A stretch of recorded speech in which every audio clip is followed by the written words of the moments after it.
Terus udah selesai Mbak bilang, itu sekalian rumputnya diresikin. Ya nanti Mbak hari Senin gitu. Hari Kamis sampai sore itu jam 11 itu saya tahu-tahu ada banyak nyangkul. Tapi jam 11 itu nyangkul, tapi di pinggir tembok. Itu tapi saya tahu ada itu. Saya nggak nyangka ke orang.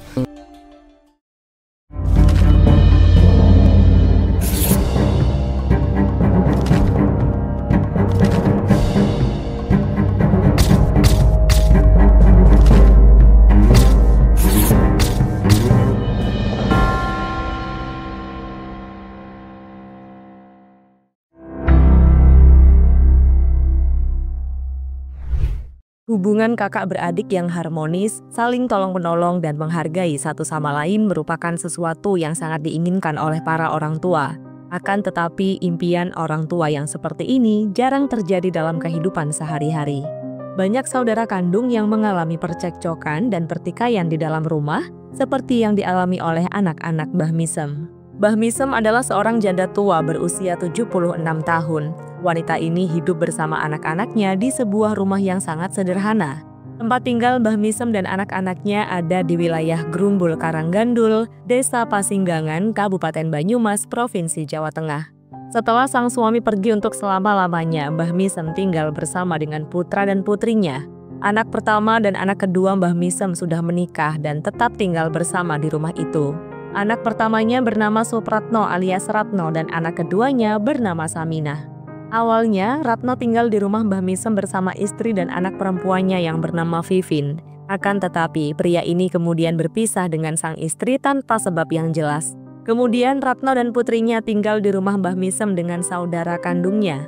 Anak kedua Mbah Misem yang bernama Saminah juga sudah menikah dan masih tinggal di rumah yang sama. Begitupun dengan anak-anaknya yang lain, yakni anak ketiganya yang bernama Yono, anak keempat yang bernama Edi, dan anak kelima yang bernama Heri. Setiap hari, rumah Mbah Misem selalu ramai karena penghuninya sangatlah banyak. Beberapa tahun kemudian, anak keempat Mbah Misem yang bernama Edi menikah dengan seorang wanita. Setelah menikah, Edi tinggal di rumah istrinya yang ada di wilayah Kaliori, Kabupaten Banyumas. Meskipun sudah menikah dan tinggal di rumah istrinya, Edi selalu menyempatkan waktu untuk mengunjungi rumah Mbah Misem. Ia berkunjung ke rumah itu untuk menjenguk ibu dan para kerabatnya. Di setiap harinya, anak-anak Mbah Misem selalu hidup rukun dan damai. Akan tetapi, kedamaian ini sedikit demi sedikit mulai memudar. Saat anak perempuan satu-satunya yang bernama Saminah tiba-tiba membuat sebuah bangunan di samping rumah Mbah Misem. Rumah Saminah ini didirikan persis di samping rumah Mbah Misem dan hanya berjarak 5 meter saja. Selain itu, tanah tempat Saminah membangun rumah juga merupakan lahan milik Mbah Misem. Saminah tinggal di rumah baru itu bersama dengan ketiga anak-anaknya, sedangkan suaminya sudah pergi entah kemana. Karena ulah Saminah yang membangun rumah di lahan Mbah Misem membuat para adik dan kakaknya menjadi sangat murka. Saudaranya menilai bahwa tindakan Saminah sangat tidak adil dan ingin menang sendiri. Selain itu, tanah yang digunakan Saminah adalah tanah warisan yang seharusnya dibagi sama rata kepada semua anak-anak Mbah Misem. Meskipun mendapat tantangan dari para saudara kandungnya, Saminah tetap bersikeras untuk membangun rumah di atas tanah tersebut. Wanita ini beralasan karena hanya dia saja yang sibuk merawat Mbah Misem, sedangkan saudara yang lainnya hanya sibuk bekerja. Akibat tindakan Saminah yang bersikeras dan tidak ingin mengalah, membuat anak-anak Mbah Misem mengalami percekcokan akibat tanah warisan tersebut kecuali Edi. Pria itu tidak pernah ikut campur terkait warisan tanah tersebut karena Edi sudah merasa sangat nyaman dan tenang hidup bersama istrinya di desa lain. Sehingga Edi sama sekali tidak menginginkan warisan itu. Permasalahan tanah warisan ini terus berlanjut. Saminah pun tetap bersikeras untuk mendapatkan hak atas tanah tersebut.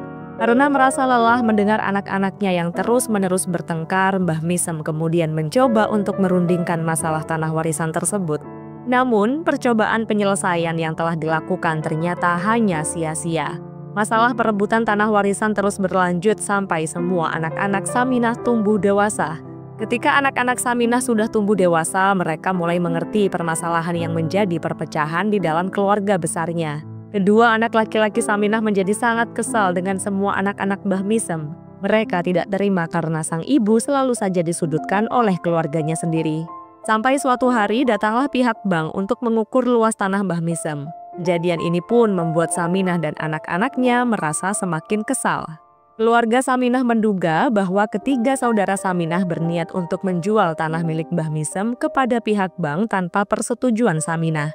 Karena merasa kesal, emosi Saminah dan anak-anaknya pun semakin memuncak. Mereka kemudian merencanakan sesuatu untuk mengakhiri permasalahan tanah warisan milik Mbah Misem. Pada tahun 2014, anak-anak Saminah yang bernama Irfan Saputra alias Irfan dan Ahmad Saputra alias Putra mengajak Saminah untuk menghilangkan nyawa anak-anak Mbah Misem. Mendengar ajakan dari anak-anaknya, Saminah langsung menyetujui rencana tersebut. Mereka bertiga kemudian menyusun strategi bagaimana cara yang tepat untuk menghilangkan nyawa kakak dan adik-adiknya. Setelah menemukan cara dan strategi yang matang, mereka bertiga mulai membagi tugas satu sama lain. Saminah dan anak-anaknya memutuskan yang bertugas sebagai eksekutor adalah Putra dan Irfan. Kedua anak ini lalu sepakat menggunakan 3 alat berat berupa tabung gas 3 kg, dongkrak mobil, dan cangkul untuk menghilangkan nyawa Ratno, Yono, dan Heri. Sedangkan Saminah bertugas menjaga rumah Mbah Misem, agar rumah yang dijadikan sebagai tempat penghilangan nyawa dalam kondisi aman dan tidak didatangi oleh orang lain. Selain itu, Saminah juga bertugas mengalihkan perhatian Mbah Misem dengan mengajaknya ke dalam rumah. Hal ini dilakukan Saminah agar Mbah Misem tidak melihat perbuatan keji yang akan dilakukan oleh cucu-cucunya. Saat keadaan rumah sedang sepi ketika di pagi hari, maka Saminah dan kedua anaknya memutuskan untuk melakukan kejahatannya pada rentang waktu ini. Karena sudah merencanakan aksinya dengan sangat matang, Saminah, Putra, dan Irfan segera memutuskan waktu yang tepat untuk menghilangkan nyawa Ratno, Yono, dan Heri. Pada pagi hari di tanggal 9 Oktober 2014, Saminah dan kedua anaknya mulai melakukan tindakan keji kepada ketiga anak-anak Mbah Misem. Sebelum melancarkan aksinya, Saminah mengajak Mbah Misem masuk ke dalam rumahnya. Tanpa rasa curiga, Mbah Misem langsung menuruti perintah dari anak keduanya itu. Kemudian Putra dan Irfan masuk ke dalam rumah sang nenek dengan membawa peralatan eksekusi yang sudah disiapkan saat malam hari. Ketika Mbah Misem diajak memasuki salah satu ruangan oleh Saminah, mereka berpapasan dengan Yono, si anak ketiga yang sedang bersiap-siap untuk berangkat kerja. Di momen ini, Yono sedang berada di dalam kamar mandi. Saat Yono keluar dari kamar mandi tanpa basa-basi, Irfan dan Putra langsung menghela Yono dengan tabung gas ukuran 3 kg. Pukulan ini sontak saja membuat Yono terpental dan akhirnya jatuh di atas permukaan lantai. Karena mendapat pukulan yang sangat keras, akhirnya Yono tidak sadarkan diri dan kehilangan nyawa saat itu juga. Karena dipastikan sudah tiada, Yono kemudian disembunyikan di dalam kamar Mbah Misem untuk sementara waktu. Setelah menghilangkan nyawa Yono, Irfan dan Putra kemudian menunggu target yang lainnya, yaitu Ratno dan Heri. Di hari yang sama, menjelang sore hari, Ratno datang dari tempat kerja dan seperti biasanya ia bergegas pulang ke rumah Mbah Misem. Saat masuk ke dalam rumah, Ratno menjumpai Irfan dan Putra yang sedang duduk di ruang tamu. Karena targetnya sudah di dalam rumah, anak-anak Saminah langsung menghantam Ratno dengan tabung gas 3 kg. Akan tetapi, Ratno sempat melawan kedua pelaku dengan sekuat tenaga. Namun perlawanan Ratno tidak berarti apa-apa karena pria ini dalam kondisi tidak berdaya. Kemudian Ratno jatuh tersungkur ke lantai dan menghembuskan napas terakhirnya. Setelah itu Irfan dan Putra menggotong tubuh Ratno ke dalam kamar Mbah Misem dan tubuh tersebut diletakkan di atas tubuh Yono. Tidak lama kemudian anak kelima Mbah Misem yang bernama Heri datang ke rumah. Dan tentu saja pria itu juga mengalami nasib yang sama dengan saudara-saudaranya yang lain. Setelah menghilangkan nyawa semua targetnya, tiba-tiba Saminah, Irfan, dan Putra teringat bahwa anak pertama Ratno yang bernama Vivin belum pulang dari kuliahnya. Karena panik dan ketakutan, mereka langsung membawa tubuh ke kamar Mbah Misem dan diletakkan di atas tubuh korban yang lain.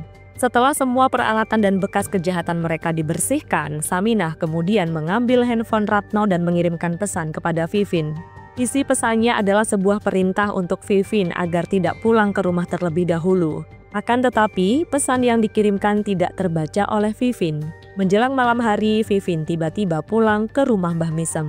Kedatangan Vivin membuat Saminah dan anak-anaknya kebingungan. Akhirnya mereka terpaksa menghilangkan nyawa Vivin dengan menggunakan cara yang sama seperti korban-korban sebelumnya. Karena mendapat bukti yang keras, akhirnya Vivin tidak berdaya dan menghembuskan napas terakhirnya di hari itu juga, sama seperti ayah dan para pamannya. Saat sudah dipastikan semua korban telah tiada, Saminah, Irfan, dan Putra langsung merapikan peralatan yang mereka gunakan untuk membunuh Vivin. Kemudian mereka menggotong tubuh Vivin ke dalam kamar Mbah Misem. Setelah aksi yang mereka lakukan selesai, tiba-tiba mereka melihat Mbah Misem yang muncul di hadapan mereka begitu saja. Ketiga pelaku lalu membunuh mulut Mbah Misem. Karena sudah tua dan tidak bisa melakukan perlawanan, akhirnya wanita lansia itu langsung pingsan di depan rumahnya. Setelah itu, Saminah, Irfan, dan Putra langsung menggotong Mbah Misem ke dalam rumah mereka. Hal ini dilakukan agar wanita lansia itu tidak bisa melihat dan mengetahui apa yang sebenarnya telah terjadi di dalam rumahnya. Karena Mbah Misem sudah diamankan, Irfan dan Putra kembali ke rumah sang nenek untuk membersihkan jejak kejahatan mereka. Sedangkan Saminah tetap menjaga Mbah Misem agar tidak pergi ke rumahnya lagi. Di hari yang sama, saat malam hari tiba dan keadaan desa sudah sepi, Irfan dan Putra memasukkan tubuh keempat korbannya yakni Ratno, Yono, Heri, dan Vivin ke dalam satu lubang di halaman belakang rumah Mbah Misem. Tidak lama kemudian, Saniah yang merupakan salah seorang anak Saminah tiba-tiba pulang dari tempat kerjanya. Awalnya Saniah sama sekali tidak terlibat dengan aksi kejahatan yang dilakukan oleh ibu dan kedua saudara laki-lakinya.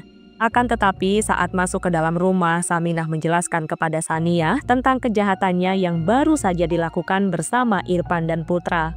Saat mendengar cerita dari sang ibu, Saniah sontak merasa sangat kaget dan tidak percaya kalau ibu dan saudaranya tega melakukan hal sekeji itu.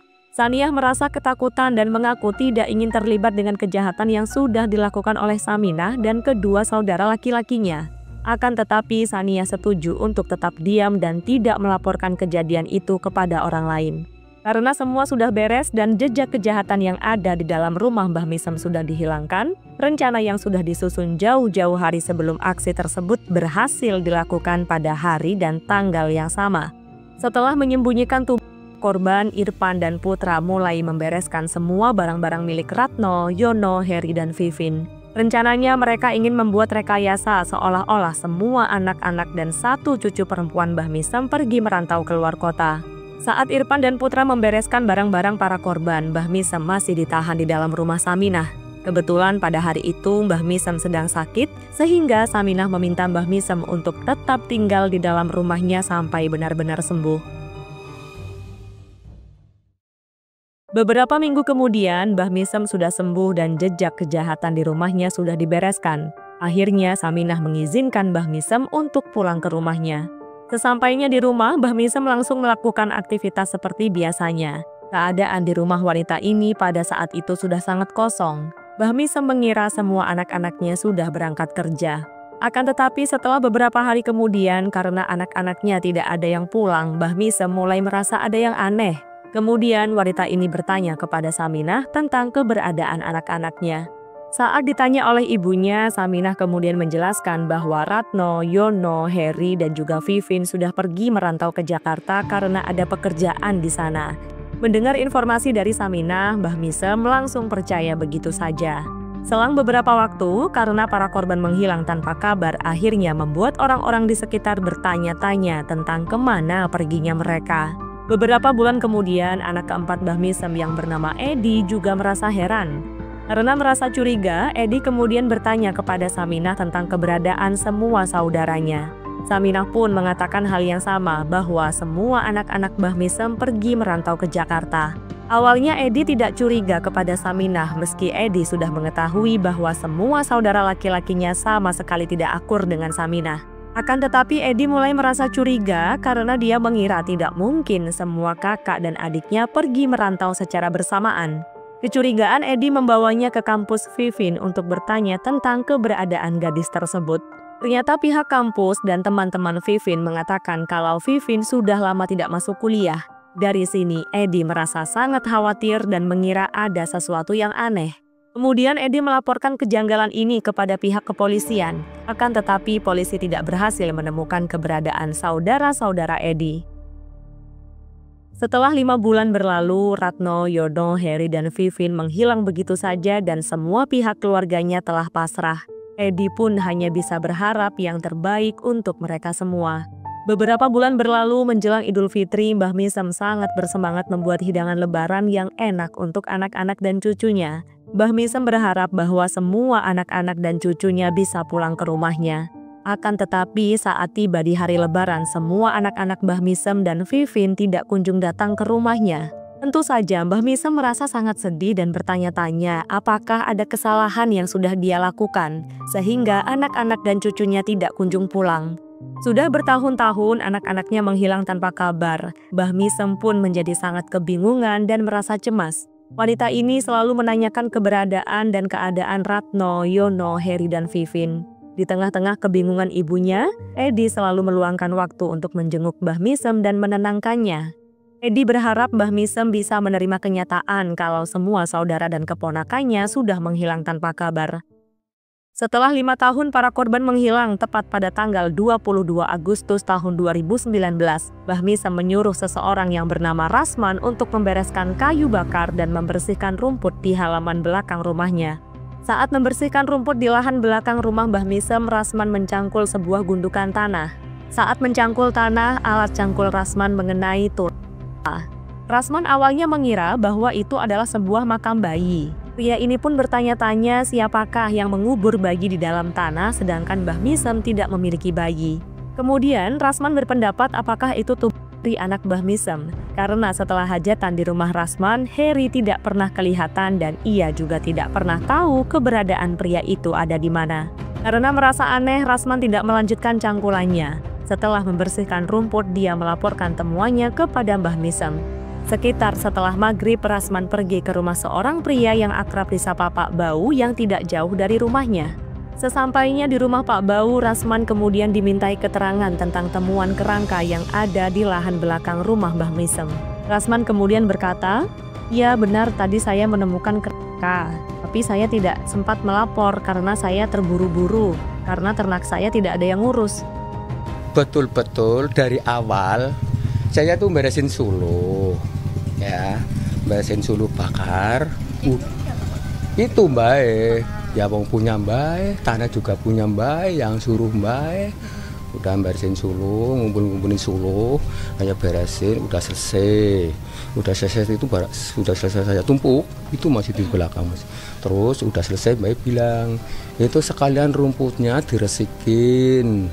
Ya nanti Mbak hari Senin gitu. Hari Kamis sampai sore itu jam 11 itu saya tahu-tahu ada banyak nyangkul, tapi jam 11 itu nyangkul tapi di pinggir tembok itu, tapi saya tahu ada itu, saya nggak nyangka ke orang. Karena temuan itu sangat tidak wajar, akhirnya pihak RT langsung melaporkannya ke kantor polisi. Polisi kemudian memeriksa semua anggota keluarga Mbah Misem termasuk Saminah dan semua anak-anaknya. Mereka kemudian diinterogasi oleh pihak kepolisian di ruangan yang terpisah. Tidak lama kemudian, kebohongan yang selama ini disembunyikan oleh Saminah dan anak-anaknya selama 5 tahun akhirnya terbongkar juga. Pernyataan yang diberikan oleh mereka kepada pihak kepolisian sangat tidak sinkron dan berbeda satu sama lain. Selain itu, gelagat mereka saat diinterogasi oleh pihak polisi juga sangat mencurigakan.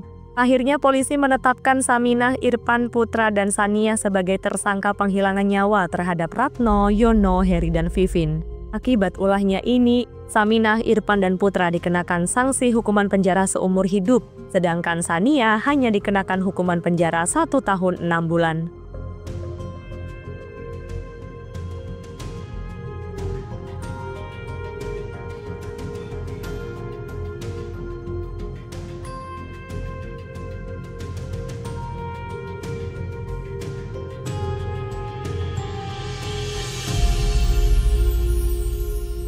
Saat hukuman sudah ditetapkan kepada semua pelaku, 4 korban yang berhasil diidentifikasi yakni Ratno, Yono, Heri, dan Vivin kemudian diistirahatkan di tempat pemakaman umum di dekat rumah Mbah Misem. Mbah Misem terlihat sangat sedih saat melihat semua tubuh anak dan cucunya. Ibu Vivin yang bernama Winarti sekaligus mantan istri Ratno juga sempat datang ke rumah Mbah Misem untuk mengikuti proses pemakaman anak dan mantan suaminya. Bahkan Winarti juga sempat pingsan karena merasa tidak kuat saat mendengar kabar bahwa anaknya sudah tiada dengan cara yang sangat mengenaskan.